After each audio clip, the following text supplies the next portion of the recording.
Oh my goodness! Kayo yung bagong students? Oh, hi, hello! Yes, kami yung new students. And you are? Ako lang naman kasi ang inatasan ng teacher natin na sunduin kayo para hindi nyo nahanapin yung classroom natin. By the way, I'm Pony. And I'm Kate. And I'm Chloe. And I'm Chloe. Sungit ha? Pero matatanggal yung sungit mo kapag nakilala mo yung tatlong iniidolo ko dito sa school. Ang Nepo Babies. Nepo Babies. Ano yun? Oo nga, ano yung Nepo Babies? Isang grupo sila at binubuo sila ng tatlong babae at take note, lahat sila oh my God, ayan na sila!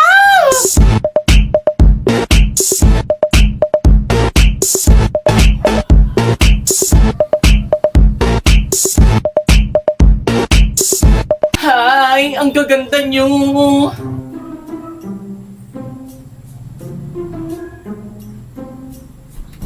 Oh, diba? Ang babait nila at sobrang gaganda pa. Tinignan nila ako. Ang babait. Nelo nga hindi nagsabi sa'yo. Ang gaganda nila, pero sino-sino ba yung mga yun? Ganito kasi yan. Siya si Red. Sikat na modelo yan dito sa Pilipinas. Wala na nga yatang pahinga yan eh. Pagkatapos dito sa school, diretso sa photoshoot. Kahit anong ipasuot mo sa kanya, kaya niyan dalhin. Marami nagpapapicture sa kanya. Pero balita ko, wala daw yan utak. Ganda lang, ganun. Siya naman si Violet, anak ng kontraktor. Mahilig siya mag-travel. Lahat na yata ng bansa na puntahan niya. Kapag naboboring siya, book agad siya ng flight. Pupunta siya sa bansa, pupunta siya sa beach, like her. Pero ang usap-usapan, mahirap sila dati. Pero nung nagka-project yung papa niya sa flood control, biglang buhos yung mga blessing. At siya naman si Azul, anak ng politician. Mahilig makipaglaro, lalo na kapag may pustahan. Matatalo din kita! Huwag kang magkakamali na dyan ka pupun. Gotcha. Panalo. My God! Talo na naman! Ready ka na sa punishment? O, anong punishment? Ano kaya? Di ba sabi ng mami mo, 40 yung luxury car nyo? What if ibigay nyo sa amin yung 12 para maging 28 na lang yung luxury car nyo? 12! Ang dami naman nun! Pero sige. Punishment is punishment. Pero maiba nga pala tayo. Kailan mo ba ako sasagutin? Ha? Sasagutin?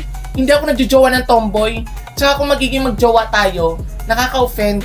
Tingnan mo, mas malaki pa yung bubelya mo kaysa sa akin. Yun lang. Halika na, punta na tayo sa classroom. Ma! Si J-Mark bumili ng kape, nasa pack. Ano?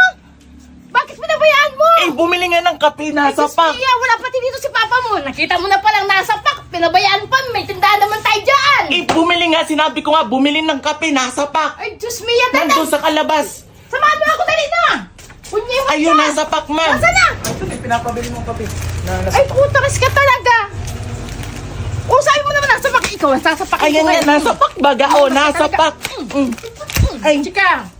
Ay mga be, samahan nyo akong mag-oyster sa falls. Ay hindi ko alam kung falls or sapa yung pinuntahan namin mga be. Pero basta may tubig mga be. Ayan, na-miss ko talaga yung talaba na yan. Ito talaga yung binabalik-balikan ko sa La Union kasi bukod sa marami na, mura pa. Siguro mga around 100 to 150 yan isang tabo na. Actually, itong lakad namin biglaan lang talaga. Kaya talaba lang talaga yung nadala namin tsaka mga chicheria. Ayan, todo pili nga yung kaibigan ko kasi chinecheck niya kung may mabaho. Ayan, chinecheck niya talaga te kasi same silang mabaho. Tapos after nga namin bumili ng talaba, ayan, nagbiyahe na nga kami. Kunwari masaya. Te, hindi, masaya talaga te. Hanggang sa nakarating na nga kami sa liliguan namin, di ba? Sapa ba yan? O falls? Falls na may sapa, basta may tubig. Yun nga pala yung view sa taas, pero ito talaga yung pinaka-view niya sa baba. Ayan. Diba? Pwede ka rin dito maglaba, maghugas. Yung tubig hindi siya malamig kasi last time nung pumunta sila dito, malamig yung tubig. Pero ngayon te, maligam-gam, pwede ka na magkape te. Ayan, tinry na nga ni Akla yung tubig. Ano ba yan? Bakit kasi naliligo agad? Hindi muna tumulong sa mga nagpe-prepared.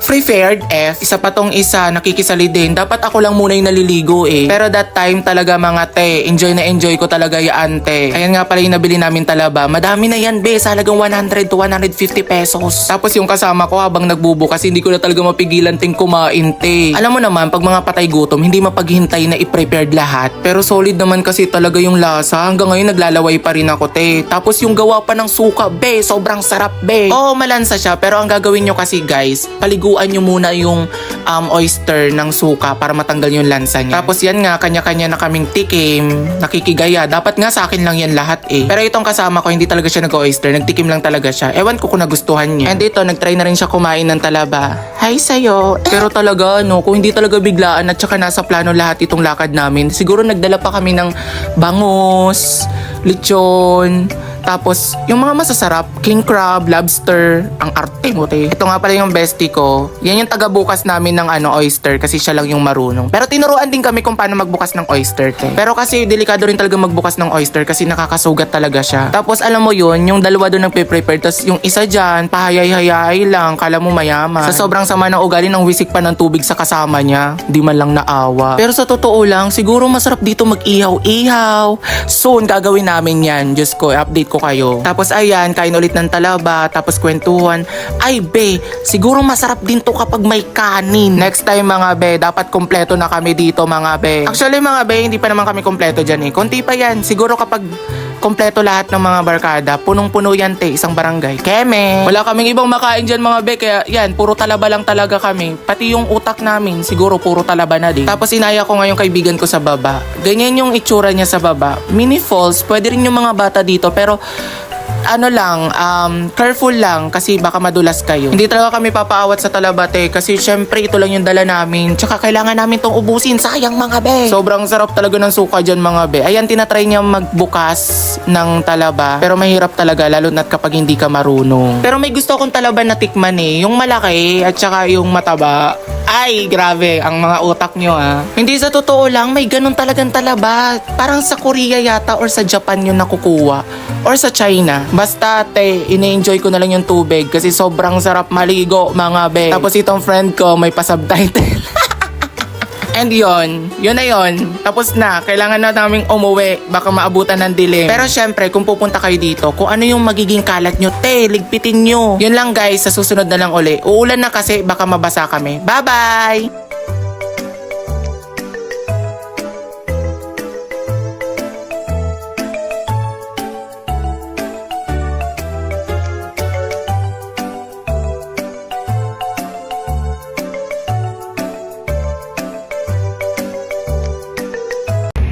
Okay, Francis, buksan mo na yan.